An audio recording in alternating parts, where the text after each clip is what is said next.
उत्तर प्रदेश में स्कूल विलय किए जा रहे हैं। जहां एक तरफ विपक्ष के लोग इस पर सवाल खड़ा कर रहे हैं, वहीं दूसरी ओर शिक्षक संघ भी इस कदम से नाराज है। हमारे साथ शिक्षक संघ के मीडिया प्रभारी हरिशंकर राठौर जी मौजूद हैं। किस तरीके से जो स्कूल विलय किए जा रहे हैं, इसके क्या परिणाम है और क्या योजना है, किस तरीके से सरकार इसको कर रही है? देखिए, हमारे पिताजी और बड़े बुजुर्ग कहते थे कि विद्यालय दूर था इसलिए हम नहीं पढ़ पाए। आज भी बात होती रहती है।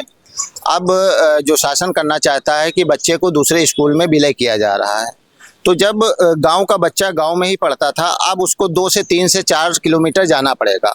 4 जाना 4 आना, मतलब 5 से 7 किलोमीटर की दूरी उसको तय करनी पड़ेगी। हमारे राजधानी की बात करें, कुछ क्षेत्र ऐसे हैं जहाँ पे जंगल भी हैं, बाग हैं। उन सुनसान रास्तों से अगर बच्चा जाएगा, अनहोनी हो जाएगी तो इसकी जिम्मेदारी किसकी होगी? अगर एक बच्चे को भी कुछ हो गया तो अन्य बच्चे भी स्कूल जाना छोड़ देंगे। इससे असर क्या होगा कि जो हमारा आउट ऑफ स्कूल बच्चा होता है उसकी संख्या बहुत बढ़ेगी और हमारा साक्षरता दर बहुत नीचे आएगी। इसके अलावा हमारे प्रदेश में बहराइच ले लीजिए, जनपद सोनभद्र, लखीमपुर खीरी और बलिया, ऐसे बीहड़ क्षेत्र हैं जहाँ पे आए दिन आप देखते होंगे कहीं बागनगरा से निकला। अब हमारे अभिभावक क्या होते हैं, बहुत गरीब होते हैं। अब उनके पास इतना साधन नहीं होता, अपने दैनिक कार्य में लगे रहते हैं। अब वो अपने बच्चों को छोड़ने नहीं जा पाएंगे।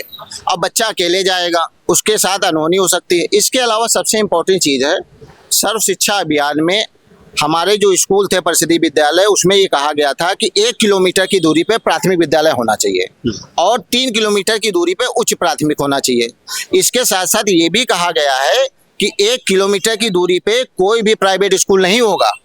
लेकिन आज सरकारी स्कूल के बगल में प्राइवेट स्कूल होते हैं।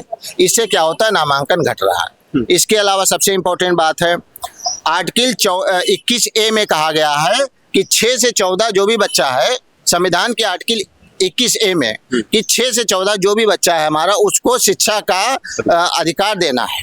इसके अलावा अनुच्छेद 46 में स्पष्ट कहा गया है कि हमारे जो भी पिछड़े वर्ग हैं, चाहे अनुसूचित जाति हो, अनुसूचित जनजाति हो, उनको हमें शैक्षिक दृष्टि से उनको उत्थान करना है। लेकिन अब हमारा बच्चा दूर जाएगा, वहाँ नहीं जा पा रहा बाय द वे, और पढ़ नहीं पा रहा है, तो हमारे देश का विकास रुक जाएगा।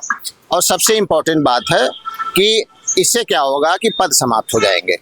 जो हमारे शिक्षित बेरोजगार हैं वो बेरोजगार रह जाएंगे, देश का विकास इससे रुकेगा। तो हम कैसे विश्व गुरु बन पाएंगे? दूसरा ये है, स्कूल विलय की कार्य योजना क्या है, क्या बदलाव होंगे, क्या? अभी तक तो ये कहा गया है कि 50 से कम जो भी बच्चे हैं विद्यालयों में, उनको दूसरे स्कूल में भेजा जाएगा।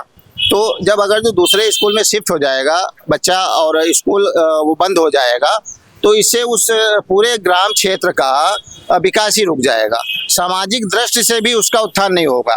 और सबसे बड़ी बात है कि हमारा जो गरीब तबके का व्यक्ति है, जो केवल शिक्षा के आधार पे ही विकास कर सकता है, उसका विकास पूरी तरह से रुक जाएगा और अमीर और गरीब के बीच में एक बहुत बड़ी खाई उत्पन्न हो जाएगी, जिससे बहुत ही दुष्परिणाम निकलेंगे। प्राइवेट स्कूलों को बढ़ावा मिलेगा इससे क्या?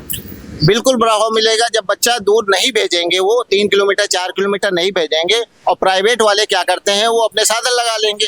तो वो मजबूरी में गरीब आदमी क्या करेगा भाई, प्राइवेट में भेजेगा, बगल में उसके प्राइवेट स्कूल है उसमें भेजेगा। तो इससे क्या होगा, जब सरकारी स्कूल बंद हो जाएंगे तो जाहिर सी बात है प्राइवेट स्कूलों को बढ़ावा मिलेगा। तो क्या लग रहा है, आने वाले समय में धीरे धीरे स्कूल, जो सरकारी स्कूल है, वो एकदम खत्म हो जाएंगे? हमारा संगठन स्पष्ट कहना है कि हम गरीब बच्चों की जो भी शिक्षा है उसके लिए लड़ाई लड़ेंगे, अंत तक लड़ेंगे, चाहे इसके लिए हमको कोर्ट का दरवाजा खटखटाना पड़े।